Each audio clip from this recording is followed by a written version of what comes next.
ওরা চেষ্টা করবে যাতে ওরা জানে যে ইলেকশনে ওরা জিততে পারবে না।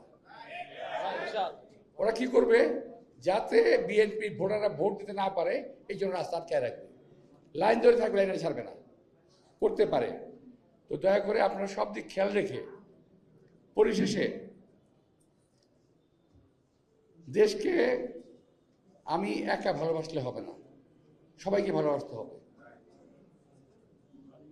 যাকে আমরা কিন্তু দেখেন স্বাধীনতার পর আজ পর্যন্ত দেশটাতে আমরা কিন্তু শান্তি আনতে পারি নাই। যখনই শান্তির দিকে দেশ গেছে তখনই কেউ না কেউ মারা গেছে। শহীদ রাষ্ট্রপতি জিয়া রহমান চেষ্টা করেছিলেন, আল্লাহ তাকে বেস্ট নসিব করুন। ওনার সময় আমরা আরামে ছিলাম, 91 আমরা আরামে ছিলাম।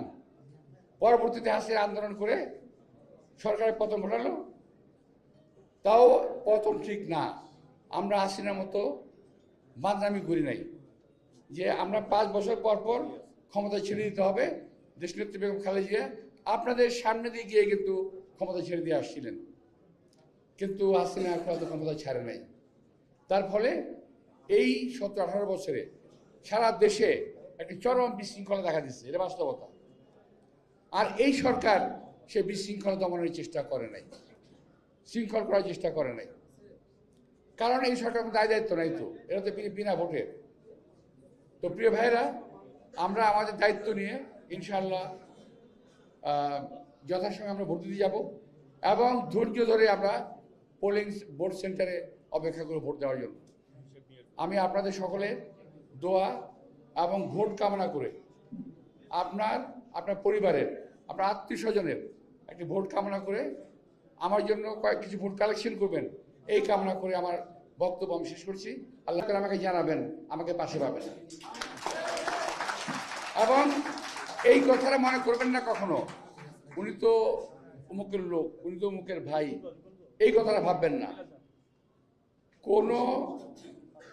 যে লোক আমার এলাকার জনগণের সমস্যা সৃষ্টি করবে সে আমার কোনো বাপ ভাই আত্মীয় স্বজন না। কথা পরিষ্কার মনে রাখবেন যে আমি মির্জাফরের কথা বলে গেলাম। যদি কেউ কখনো এমন যদি হয়, আমি আগে বলেছি, এখনো উনি বলে গেছেন আপনি যে আগে ধরে বাইন্দা ফেলবেন, কোনো কথা নেই, পরে দেখা যাবে কি আর কি হয় না হয়। তো প্রিয় ভাইরা, সদ্য মুরব্বী আর মা বোনেরা, আপনারা দয়া করে নির্বাচনের দিন একটু ধৈর্য ধরতে হবে। এই 17-18 বছরে সারা দেশে একটি চরম বিশৃঙ্খলা দেখা দিচ্ছে, এটা বাস্তবতা। আর এই সরকার সে বিশৃঙ্খলা দমনের চেষ্টা করে নাই, যাতে বিএনপি ভোটাররা ভোট দিতে না পারে, এই জন্য রাস্তা আটকায় রাখবে। যে লোক আমার এলাকার জনগণের সমস্যা সৃষ্টি করবে সে আমার কোনো বাপ ভাই আত্মীয় স্বজন না। কারণ আমাদের যে প্রতিপক্ষ একটি দল আছে, তারা কিন্তু অত্যন্ত সুসংগঠিত,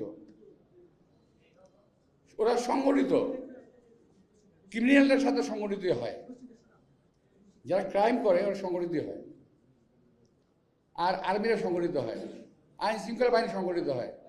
আমরা তো অত সংগঠিত না হয়তোবা। আর 17 বছরের আন্দোলনে, 17 বছরের নিপীড়নে আমাদের নেতা কর্মীদের আসলে একটু ঝামেলা হয়ে গেছে।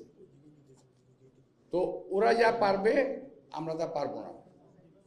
তবে এবার আমাদের করতে হবে, ওরা যদি ফজরের নামাজ পড়ে গিয়ে ওখানে লাইনে দাঁড়ায়, আমরা তো বলে ফজরের ওখানে গিয়ে নামাজ পড়বো, ওখানে গিয়ে নামাজ পড়বো। ওরা যদি লাইন ধরে আটকায় রাখে, আইডেন্টি কার্ড চ্যালেঞ্জ করবেন, এই ভাই এত লাইন দাঁড়িয়ে আছে, আইডেন্টি কার্ড দেখি কোন জায়গায় আপনি ভোট দিচ্ছেন কিনা, ধরতে হবে, ছাড়া যাবে না।